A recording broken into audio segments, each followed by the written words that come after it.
हम चले गए तीर्थ, मन धरा है, जंगल में बैठे मन धरा घर पे। ऐसे वैराग्य का कोई अर्थ नहीं, कोई लाभ नहीं। तो महाराज हमेशा जीवन का एक लक्ष्य रखिए कि हम कुछ भी करें, कहीं भी रहें, लेकिन मन में हमारे वैराग्य होना चाहिए। मन से वैरागी हुए नहीं और चले गए तीर्थ में रहेंगे, हमको क्या करना है, भगवान का भजन करेंगे। गए वहां और वहां भी अगर क्रोध रहा आया तो जीवन बेकार है। इसलिए दक्षिणा के रूप में क्रोध ही देना। बाकी तो मैंने वैसे भी आपसे कोई डिमांड तो किया नहीं, हा? कोई डिमांड मांग तो नहीं किया था ना मैं आपसे कि आप मुझको इतनी दक्षिणा दो तभी मैं आऊंगा। तो यही दक्षिणा हमको दो कि दुनिया कुछ भी करे, हमको भगवान का नाम जपना है बस, तभी कथा सुनने का पूरा फल है। और नहीं तो ये 4-6 लाख रुपए बर्बाद हो गया, कोई मतलब नहीं निकलेगा। नहीं मनोज भैया इसी पैसे को पान मसाला में लगाते तो दुकान और बड़ी हो जाती, और बढ़िया चलती, और ग्राहक आते, लेकिन कोई मतलब नहीं। मेरे निवेदन कि क्रोध को, और ये व्यक्तिगत गुप्ता जी के लिए नहीं है।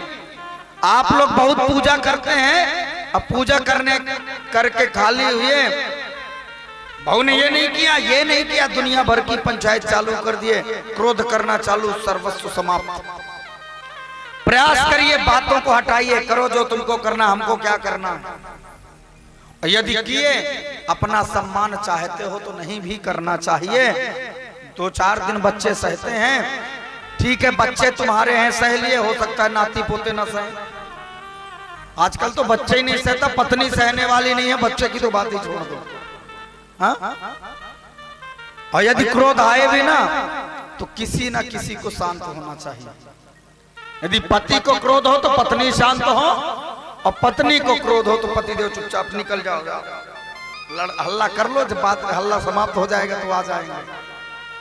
ये झगड़ा समाप्त करने के लिए है। सिंधी भाषा में कहते हैं सुठो कार्य जितरो जल्दी थी सके उतरो जल्दी करी वेंदो। मतलब अच्छा कार्य जितना जल्दी हो उतना जल्दी करो। और लड़ाई करने की बात आए ना तो पूछो भैया, पंडित जी के पास जाइए, जब लड़ना हो किसी से तो पंडित जी के पास जाइए, कहिए पंडित जी थोड़ा पत्रा खोलिए, देखिए मुहूर्त कब का है लड़ने का। तो पंडित जी आपको मुहूर्त देखेंगे, उसमें लड़ने का मुहूर्त, बोलेंगे 15 दिन बाद जाओ।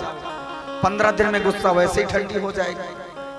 पंडित जी 15 दिन कुछ ना बोलना, 15 दिन बाद सोचना, 15 दिन बाद आना, अभी तो मुहूर्त कुछ है नहीं, कुछ भद्रा लगा है, ये वो बता देंगे, धीरे धीरे गुस्सा समाप्त हो जाएगा, अच्छाई आ जाएगी आपके जीवन में। और थोड़ा थोड़ा प्रयत्न करिए ना, पॉसिबल है।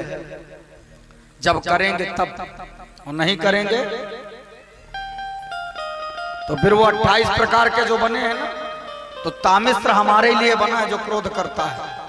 जो यहाँ जितना क्रोध दिखाता है, क्रोधाग्नि प्रकट करता है, तामिस्त्र जो नरक है वहां क्रोधाग्नि, वहां तामे के जैसी आग जलती, वहीं कहते हैं चल खूब गुस्सा आती थी। तो मेरा निवेदन आप सब लोग, हमारी माताएं बहनें भाई लोग, क्रोध को त्यागिए।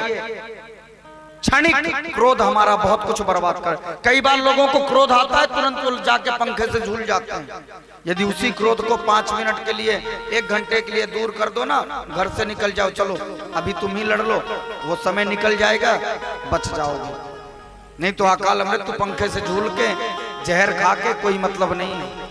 वहां भी कोई ठिकाना, ऐसे लोगों को वहां भी जगह नहीं मिलती। बोलते जब ये अपना नहीं हुआ तो किसका होगा। हा? ये कथा का विषय नहीं है, हमारी जीवन की व्यथा का विषय है। तो महाराज जड़भरत जी के कांधे में आज भार आया, जड़भरत जी सुन लिए, बोले चलो कोई बात। फिर चले, फिर कोई छोटा मोटा जीव आया, फिर कूद गए।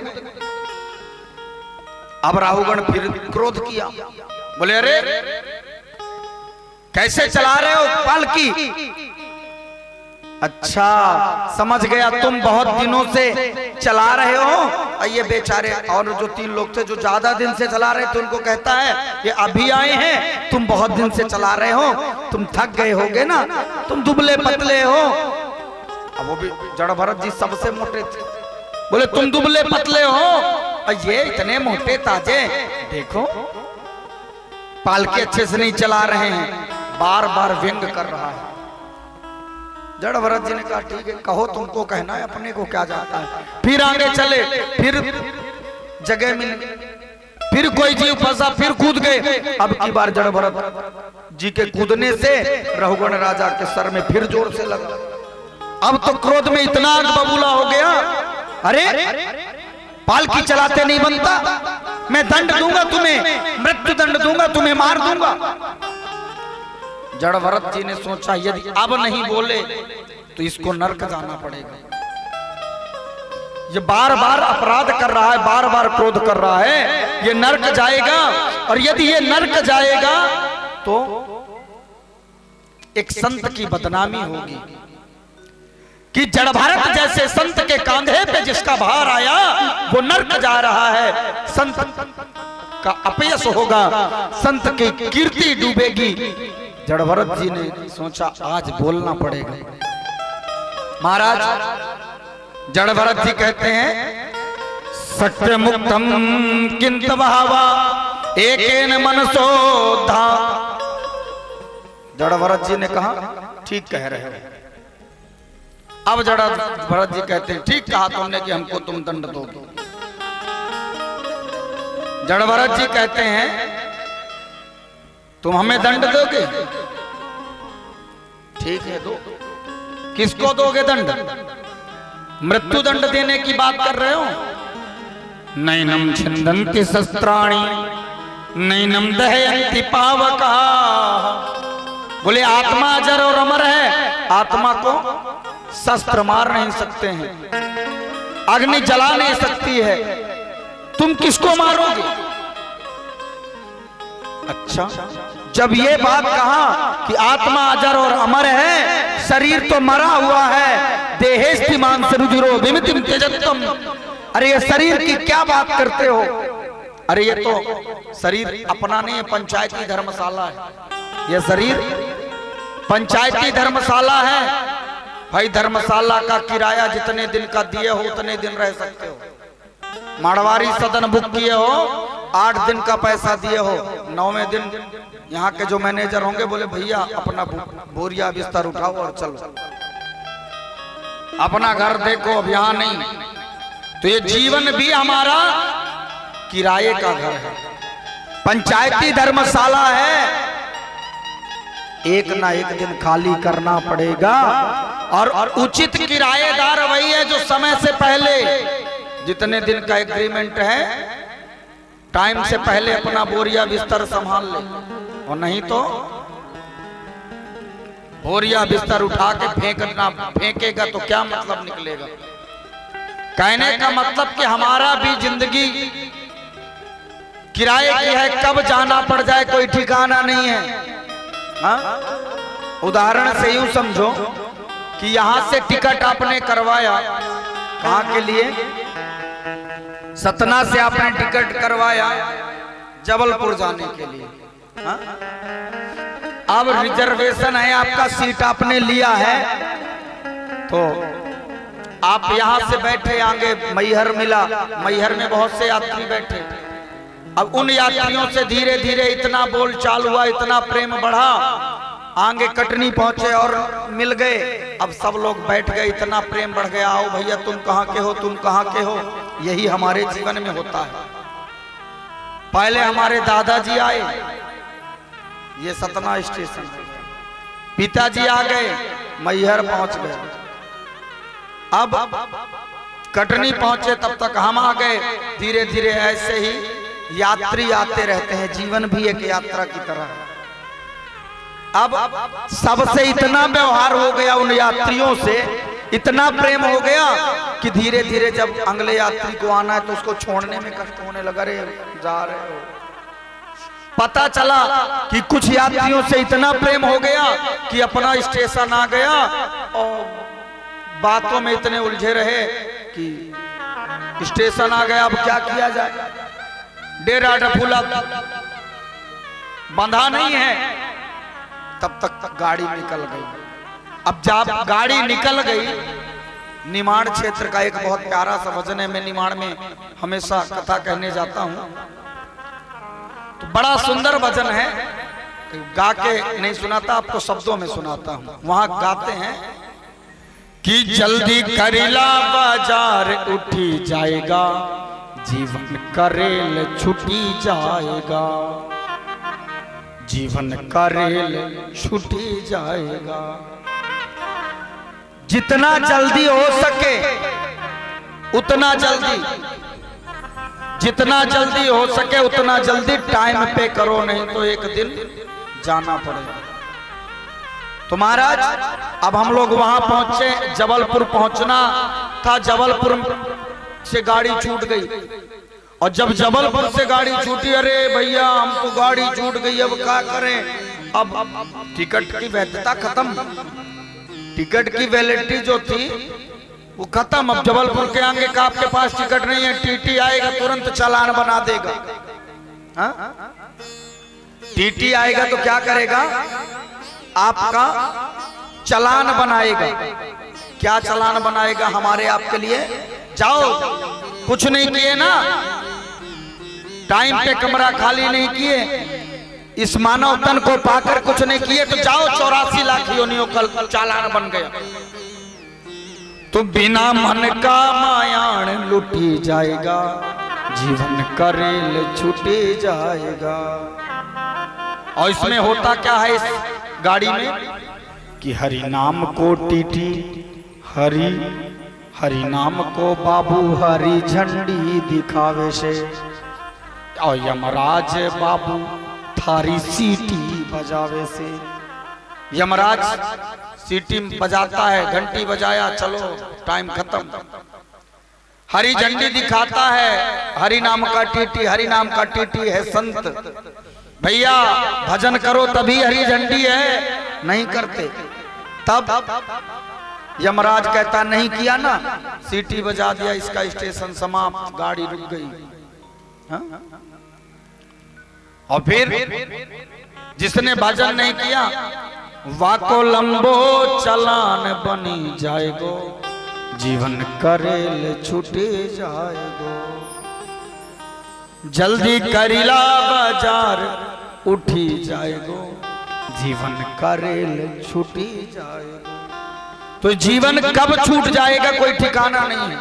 इसलिए ये पंचायती धर्मशाला है, 5 चीजों से बना हुआ है। चिति जल पावक गगन समीरा, पंच रचित यह अधम शरीरा। तो महाराज एक ना एक दिन इसको खाली करना पड़ता है। एक भजन हम लोग गाया करते हैं, क्या भरोसा है इस जिंदगी का, साथ देती नहीं ये किसी का, क्या भरोसा है इस जिंदगी का। ठिकाना नहीं कब चल पड़े, इसलिए जितना हो सके भगवान का भजन करो, समय पे कीर्तन करो। आदरणीय जड़ भरत जी कहते हैं कि राजन तुमने क्या कहा कि हमारी हमको मृत्यु दंड दोगे।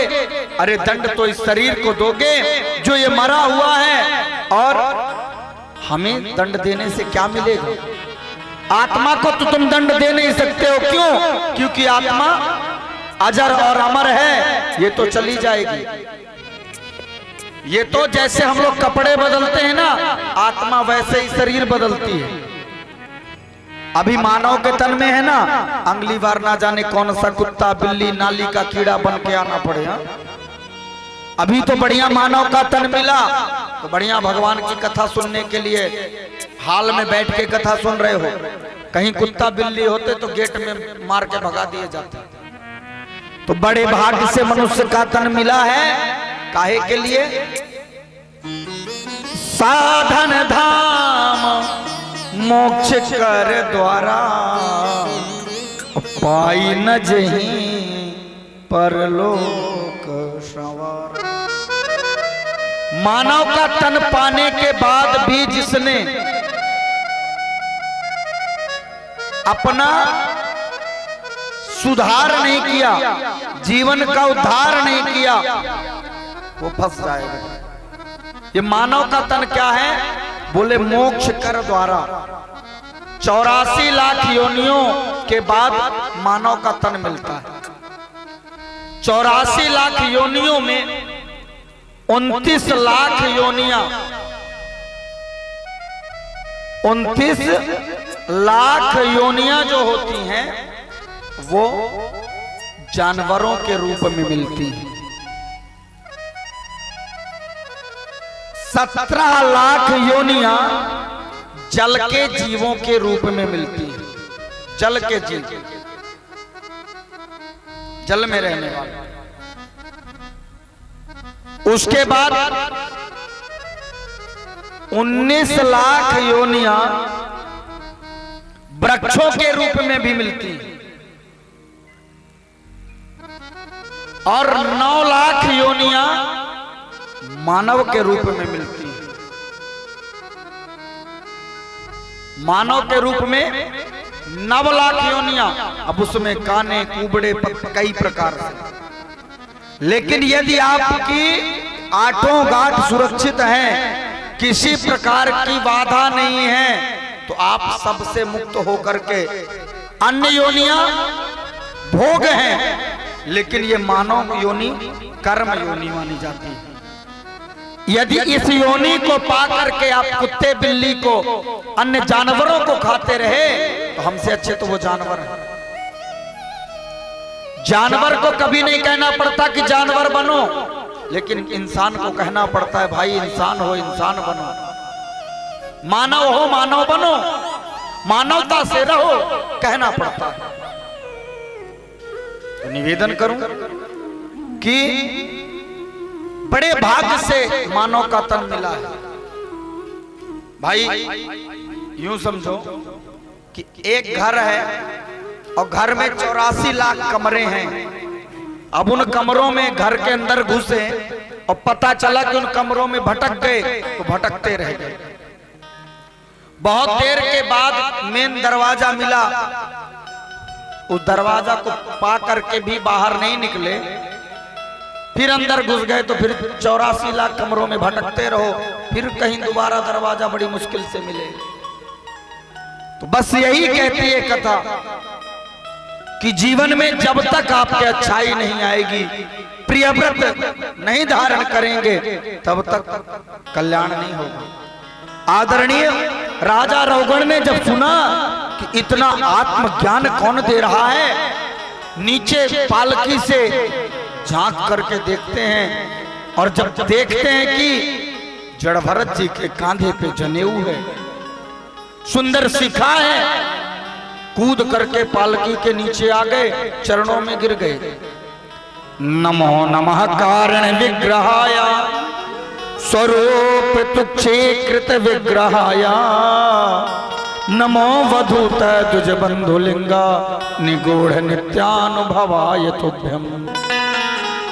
हे ब्राह्मण देवता, आप तो कोई दिव्य सूर्य उपासक दिव्य ब्राह्मण दिख रहे हैं, आप श्रेष्ठ ब्राह्मण हैं। आपके कांधे का जनेऊ, आपके मस्तक का जो तेज है, ये बता रहा है कि आप एक धर्मनिष्ठ ब्राह्मण हैं। प्रभु मुझसे अपराध हो गया, मुझे क्षमा करिए, मैंने बहुत बड़ा अपराध किया, आपका अपमान किया है। आज हाथ जोड़ के कहते हैं प्रभु, आपने कहा कि मरना शरीर का धर्म है, आत्मा अजर और अमर है। जरा मुझको मेरे जीवन का ज्ञान दीजिए, जीवन में हमें क्या करना चाहिए। तो समझाया, बोले राजा, जीव का कर्तव्य है कि ब्रह्म को याद करे। उसने यदि मानव का तन दिया है तो मानव का कर्तव्य है कि परमात्मा का ध्यान चिंतन करे और मानवता के आचरण पे चले, सब जीवों की सेवा करे। अच्छा, और क्या करे? बोले तत्र भगवता साक्षात यज्ञलिंग से विष्णोर विक्रमो वाम पादांगुनष्ट। बोले जीवन में भगवत भक्ति करो, लेकिन भगवत स्वरूप अर्थात अपने जीवन में किसी से द्वेष की भावना न रखते हुए, और यदि परमात्मा ने आपको कोई अधिकार दिया है, यदि आपको राजा बना दिया, मंत्री बना दिया, डॉक्टर, इंजीनियर, कलेक्टर बना दिया, तो परमात्मा की कृपा समझ करके उसका अभिमान ना करो। यदि आपको परमात्मा ने देने योग्य बनाया है तो दो, अन्यथा यदि वो देने योग्य बना सकता है तो मांगने योग्य बनाने में देर नहीं लगेगी। रंकम करो तिराजानम राजानम रंक एवचा। राजा को भिखारी बनाना और भिखारी को राजा बनाना, ये तो मेरे कन्हैया के भाई हाथ का खेल है। हाँ? तो निवेदन करूं, ये हमारे जीवन का कर्तव्य है कि हम परमात्मा का भजन करें और जीवन में जितना हो सके उतना सत्कर्म करें। सत्कर्म माने अच्छा कार्य करें, जरूरी नहीं है, और दान भी उचित करना चाहिए। यदि भगवान ने हमको, हमारी डेली की कमाई 10 रुपए है अगर, तो 10 रुपए में 2 रुपए किनारे करो। 1 रुपए आज के दान के लिए, 1 रुपए भविष्य के दान के लिए। ऐसा नहीं कि 10 रुपए की कमाई है तो 10 रुपए उड़ा दो, तो खाओगे क्या?